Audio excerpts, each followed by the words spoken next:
하나님 말씀 시편 36편 1절에서 12절까지 보도록 하겠습니다.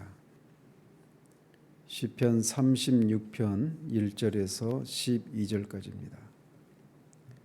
같이 읽겠습니다. 악인의 죄가 그의 마음속으로 이르기를 그의 눈에는 하나님을 두려워하는 빛이 없다 하니 그가 스스로 자랑하기를 자기의 죄악은 드러나지 아니하고 미워함을 받지도 아니하리라 함이로다. 그의 입에서 나오는 말은 죄악과 속임이라. 그는 지혜와 선행을 그쳤도다. 그는 그의 침상에서 죄악을 꾀하며 스스로 악한 길에 서고 악을 거절하지 아니하는도다. 여호와여, 주의 인자하심이 하늘에 있고 주의 진실하심이 공중에 사무쳤으며 주의 의는 하나님의 산들과 같고 주의 심판은 큰 바다와 같으니이다. 여호와여, 주는 사람과 짐승을 구하여 주시나이다. 하나님이여, 주의 인자하심이 어찌 그리 보배로우신지요. 사람들이 주의 날개 그늘 아래에 피하나이다. 그들이 주의 집에 있는 살진 것으로 풍족할 것이라. 주께서 주의 복락의 강물을 마시게 하시리이다. 진실로 생명의 원천이 주께 있사오니 주의 빛 안에서 우리가 빛을 보리이다.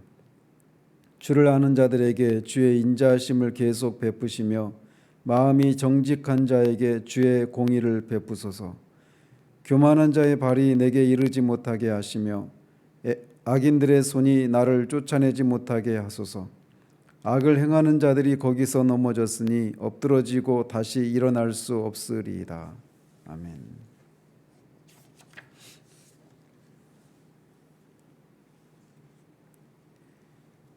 이 시는 다윗의 시로서 37편과 이어지는 지혜 시입니다. 그래서 1절에서 4절까지를 통해서 하나님을 경외하지 않는 자들의 행악의 실상에 대해서 언급하면서 그들이 악을 행하는 것이 궁극적으로는 하나님을 경외하지 않는 것에서 비롯된다라고 하는 것을 보여주고 있습니다.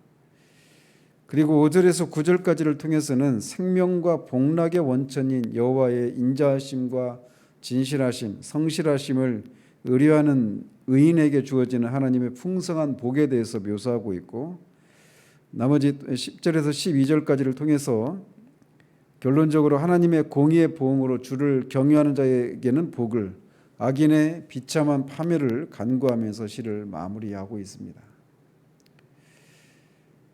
이 표제를 보시면 여호와의 종 다윗의 시 이렇게 되어 있습니다. 저는 이 여호와의 종 다윗의 시라고 하는 말에서부터 개인적으로 은혜가 됩니다. 다윗은 이스라엘의 왕이었지만 그에게 있어서 왕이라고 하는 직분은 여호와의 종이라고 하는 개념의 하위 개념에 해당되었다라고 하는 것을 알 수 있습니다.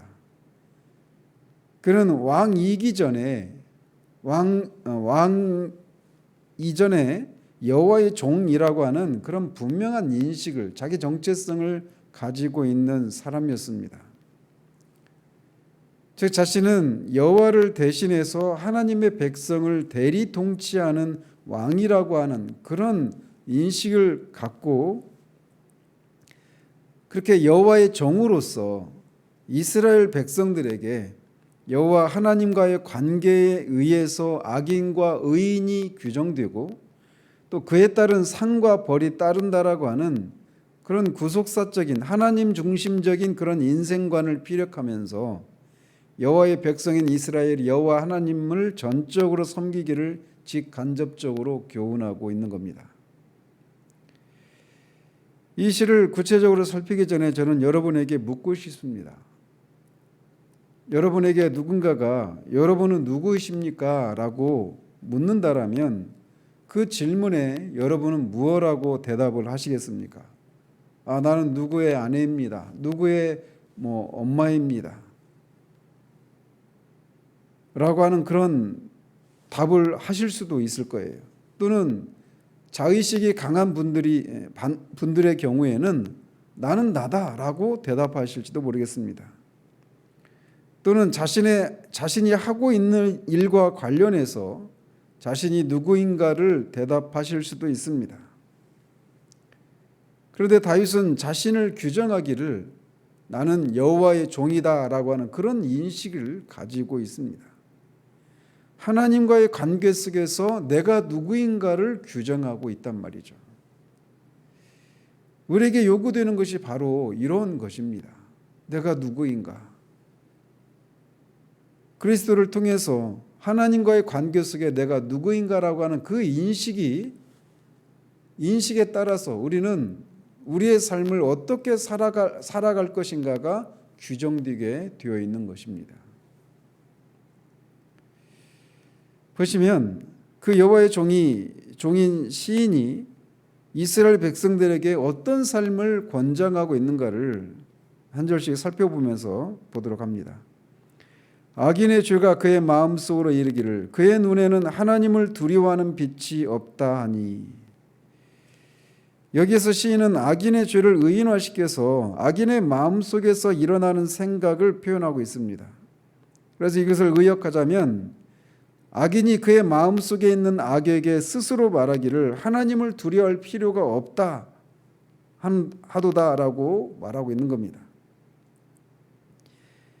여기서 말하는 죄라고 하는 단어가 문자적으로는 반역죄를 가리킵니다.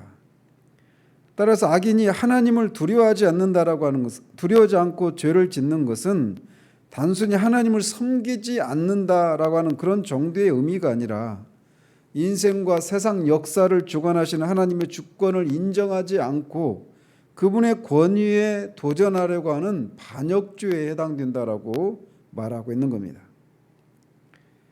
그가 스스로 자랑하기를 자기의 죄악은 드러나지 아니하고 미워함을 받지도 아니하리라 함이로다.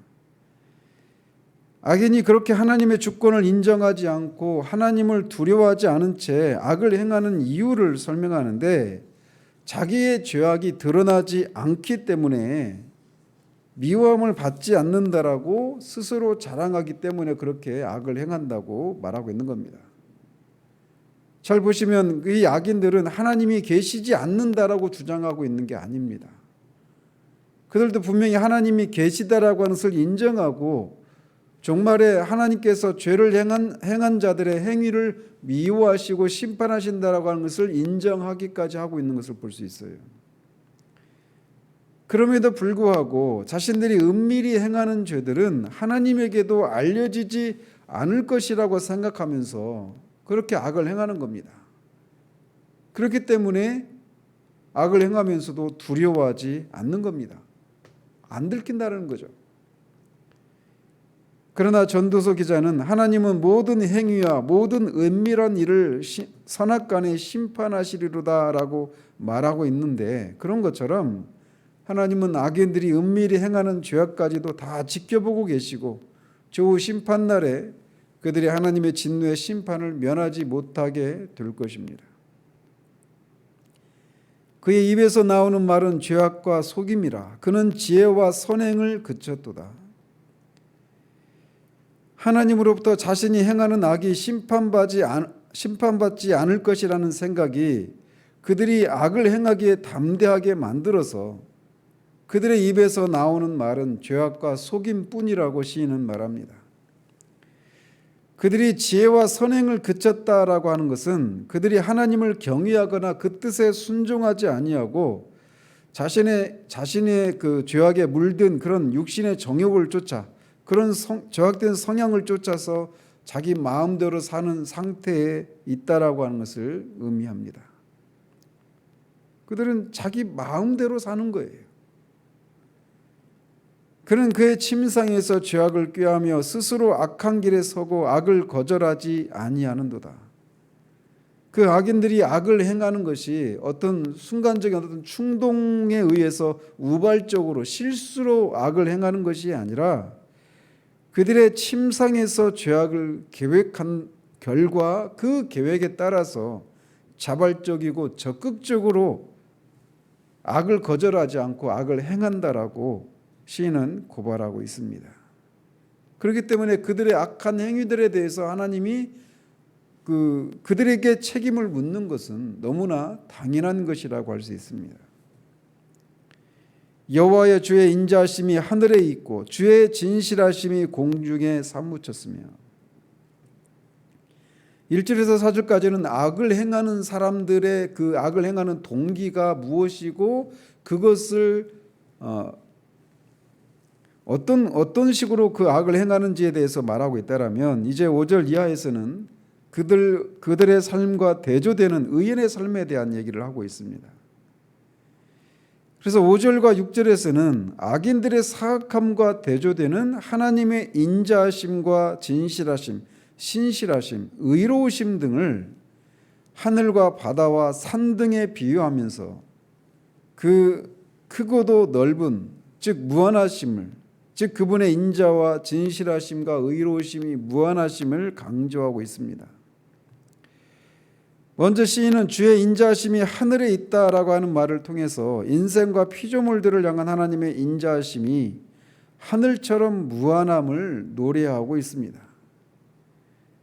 악인의 입에서는 늘 죄악과 속임이 나오는 것과 달리 하나님은 언약의 진실하신, 성실하신 하나님으로서 당신이 하신 약속에 성실하게 약속을 반드시 지키시고 지키시는데, 그 진실하심이, 즉 약속의 성실하심이 공중에 사무쳤다, 즉 무한하다라고 노래하고 있습니다.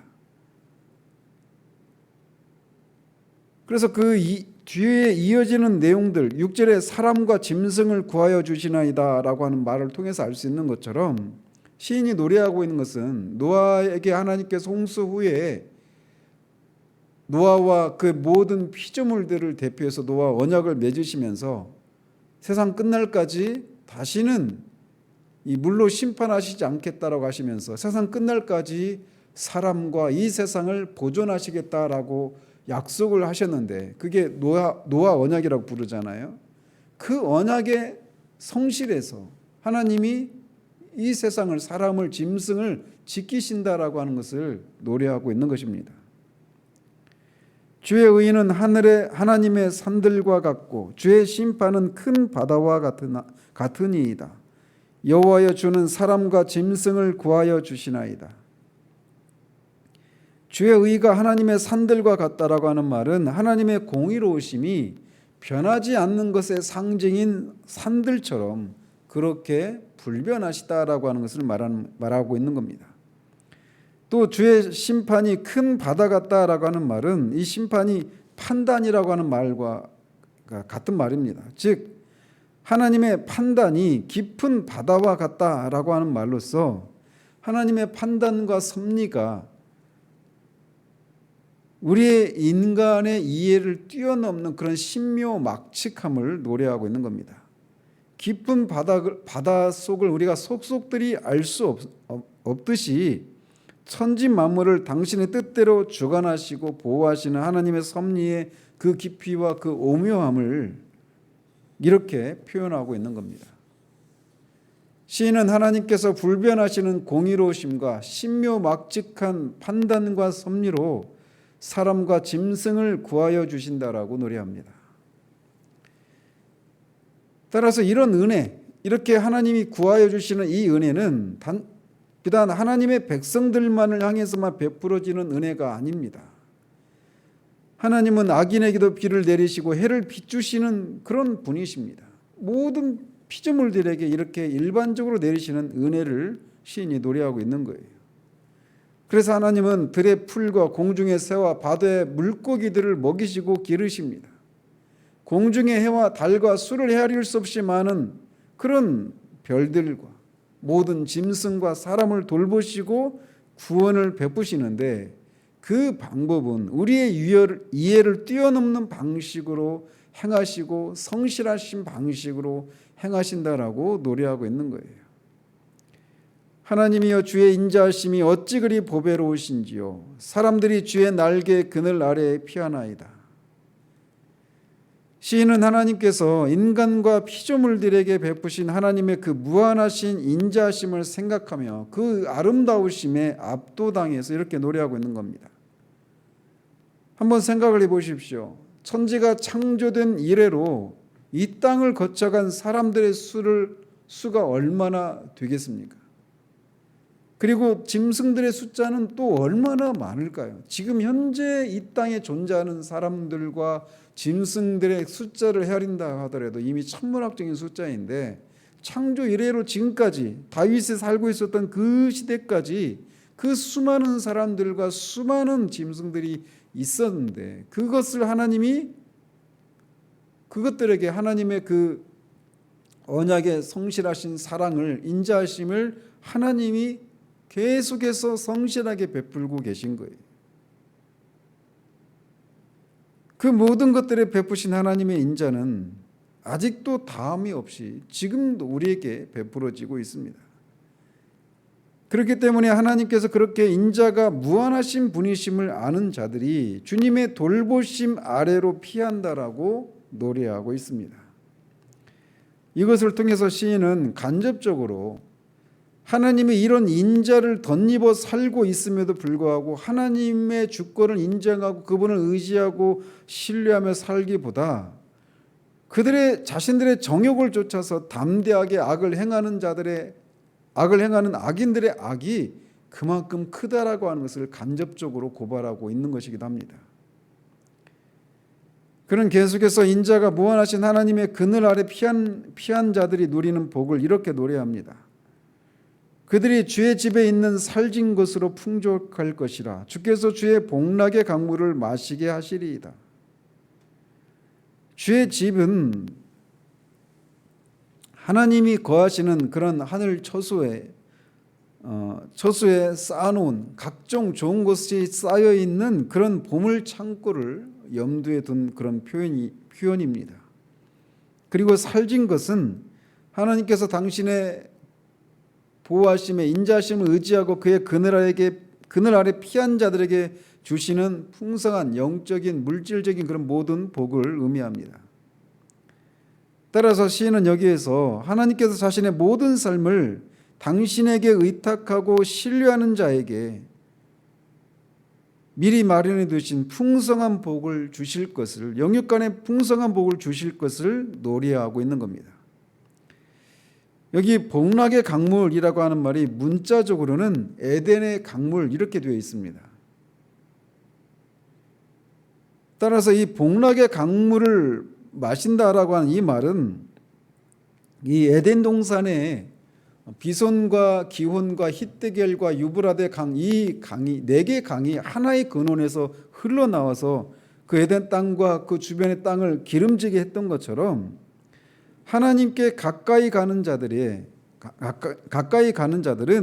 생명의 절대자이시며 행복의 근원이신 하나님이 주시는 복을 영원히 누릴 것을 의미하고 있는 겁니다. 진실로 생명의 원천이 주께 있사오니 주의 빛 안에서 우리가 빛을 보리이다. 이것은 앞에 8절의 의미를 풀이해 주는 말입니다. 즉 하나님께서 모든 생명의 궁극적인 원천이심을 강조하고 있는 겁니다. 그래서 하나님께서 모든 생명체의 생명을 주장하시는 분이실 뿐만 아니라 죄로 말미암아 영원한 죽음을 당할 수밖에 없는 죄인들을 구원하시는, 그래서 그들에게 영적인 생명을 부여하시는 그런 분이심을 노래하고 있는 겁니다. 그러면서 주의 빛, 또 우리가 빛을 본다라고 말하는데 그 앞에 있는 주의 빛은 하나님의 택한 백성에게 베푸시는 하나님의 특별한 은총과 사랑을 의미합니다. 그리고 뒤에 나오는 우리가 보게 되는 빛은 하나님의 구원의 은총으로 말미암아 누리게 되는 영원한 삶을 의미합니다. 즉 시인은 참된 생명의 근원이신 하나님의 특별한 은총과 사랑만이 인간들로 하여금 영원한 삶을 누릴 수 있게 해준다라고 하는 것을 노래하고 있는 겁니다. 주를 아는 자들에게 주의 인자하심을 계속 베푸시며 마음이 정직한 자에게 주의 공의를 베푸소서. 주를 아는 자라고 하는 것은 지식적으로만 아는 것이 아니라 하나님을 체험적으로 경험적으로 아는 자를 의미합니다. 그래서 그렇게 알기 때문에 전심으로 하나님을 경외하고 그분의 말씀에 순종하고 또 절대적으로 그분을 의지하는 사람을 의미합니다. 한마디로 의인이라고 할 수 있죠. 시인은 하나님께서 이런 경건한 백성들과 맺으신 언약에 입각해서 계속해서 언약적인 사랑인 인자를 베푸시고 또 마음이 올곧아서 하나님의 뜻에 언제나 거하고자 하는 자들에게 공의로 판단하시고 그에 따른 상을 베풀어 주시기를 간구하고 있는 겁니다. 그래서 교만한 자의 발이 내게 이르지 못하게 하시며 악인들의 손이 나를 쫓아내지 못하게 하소서라고 간구합니다. 교만한 자나 악인은 같은 말입니다. 즉 하나님의 살아계심을 부인하고 그분의 공의로우심을 무시하고 자기의 뜻대로 행동하는 그런 악한 자를 말합니다. 다윗은 그 같은 대적들의 위협에서부터 자신을 구원해 달라고 하나님께 간구하고 있는 겁니다. 왜냐하면 그들이 생각하는 것처럼 하나님이 계시지 않는 것이 아니고 또 하나님이 보시지 모든 것을 감찰하시지 않는 것이 아니고 하나님이 그 모든 것을 감찰하시고 주관하시고 공의로 판단하시는 언약에 성실하신 분이시기 때문에 그 성품에 근거해서 자신에게 이렇게 해주실 것을 간구하고 있는 겁니다. 악을 행하는 자들이 거기서 넘어졌으니 엎드러지고 다시 일어날 수 없으리이다. 시인은 자신의 간구가 반드시 이루어질 것을 확신하면서 악을 행하는 자들이 하나님의 공의의 심판을 받고 넘어져서 그 자리에서 엎드러지고 다시 일어날 수 없다고, 즉 그들의 파멸을, 영원한 파멸을 확신하며 시를 마무리합니다. 이것을 통해서 시인은 의인은 비록 이 땅에서 넘어지고 엎드러지더라도 하나님의 긍휼과 도우심으로 다시 일어나지만 악인들은 이 세상에서 사는 동안 잠시는 형통한 것처럼 보여도 결국은 하나님의 공의로운 심판으로 영원한 파멸에 이를 것을 확신하며 이렇게 노래하고 있는 겁니다. 우리가 이 땅을 살아가면서 여러 가지 삶의 종류를, 삶의 모습으로 살아갑니다. 그러나 그 모든 삶을 딱 두 가지로 정리할 수 있습니다. 즉 의인의 삶과 악인의 삶, 이 두 가지로 정리할 수 있어요. 의인의 삶과 악인의 삶을 나누는 기준이 무엇이라고 다윗이 말을 하느냐면 하나님과의 관계에 대해서 어떻게 생각하느냐에 따라 의인과 악인의 삶으로 나눌 수 있다라고 하는 것을 말해주고 있습니다. 하나님의 절대 주권을 인정하고 그분의 뜻에 순종하며 살아갈 것인가, 그분을 의지하며 살아갈 것인가, 그 삶이 의인의 삶이고 그것을 인정하지 않고 자신이 원하는 대로 그렇게 살아가는 것이 악인의 삶입니다. 여호와의 종인 다윗은 이 두 가지 종류의 대조적인 삶을 얘기하면서 그들의 삶의 결국이 영원한 파멸과 영원한 생명이라고 하는 이 대조적인 비교 불가한 그런 삶이 있음을 얘기하면서 궁극적으로는 하나님의 절대적인 주권을 인정하고 그분의 뜻에 순종하면서 그분을 의지하며 살아갈 것을 그의 백성들에게 노래하고 있는 것입니다. 피조물에 지나지 않는 우리 인간의 생사화복은 창조주고 전 우주 만물의 주관자이신 여호와 하나님께 달려 있습니다. 그런데 그런 사실을 무시하고 육체의 정욕만을 쫓아서 자기 마음대로 사는 자들은 어리석은 사람이라고 할 수 있습니다. 생명의 근원이신 하나님을 떠나서 생명을 누리기를 꾀하는 것은 그야말로 어리석은 것이죠. 따라서 우리들은 창조주 하나님께 대한 신앙 자세의 여부가 선과 악, 영생과 멸망을 좌우한다라고 하는 이런 하나님 중심적인 인생관을 확고히 가지고 이런 어리석은 자들의 부류에 들지 않도록 힘써야 할 것입니다. 여호와의 종 다윗은 우리에게 바로 그런 삶을 권장하고 있습니다. 그 삶만이 진짜 삶이고 그 삶의 궁극은 영원한 생명입니다.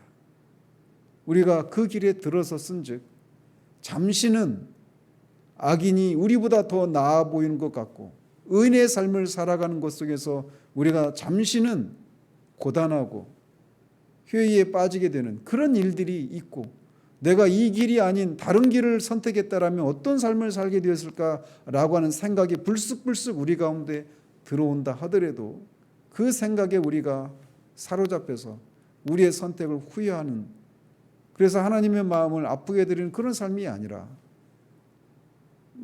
여호와의 종인 다윗이 분명히 제시하고 있듯, 그리고 그의 삶을 통해 입증했듯 여호와 하나님만을 의지하고 신뢰하고 거기에 우리의 모든 것을 맡기는 것을 통해서 복락의 강수에서 넘치는 그 살진 것으로 먹이고, 복락의 강수에서 우리의 영혼에 가란 것들을 마시게 하시는 그 하나님의 은혜를 늘 누리며 살아가는 저와 여러분이 되시기를 우리 주님 이름으로 축원드립니다. 기도하겠습니다.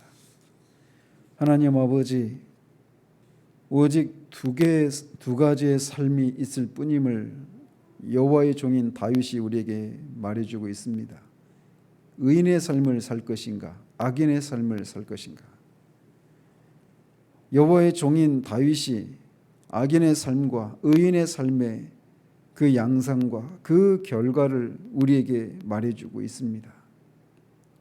하나님, 우리에게 이 두 가지 삶의 이 대조적인 이 두 가지 삶 중에 너무나도 당연히 의인의 삶을 살아가야 될 것임에도 불구하고 우리가 종종 이 삶이 아닌 다른 삶을 살아갔으면 어땠을까라고 하는 그런 후회와 또 자기 연민이 밀려올 때가 있음을 주님이 아십니다. 그러나 여호와의 종 다윗이 우리에게 권장하는 바 의인의 삶을 살아가는 자들에게 하나님이 살진 것으로 또 복락의 강수를 마시게 하시는 그 사실을 우리가 믿고 모든 것을 주님께 의탁하며 주님의 뜻에 순종하며 그렇게 나아가는 우리들 될 수 있도록 도우시옵소서. 그의 의와 진실하심과 그의 신실하심이 신묘막측하고 헤아릴 수 없다라고 하는 그것을 우리가 기억하며 하나님의 뜻에 순종하며 나아가는 그 길에서 우리가 뒤로 물러가지 않도록 하나님 우리를 붙들어 주시기를 원합니다. 예수 그리스도 이름으로 기도합니다. 아멘.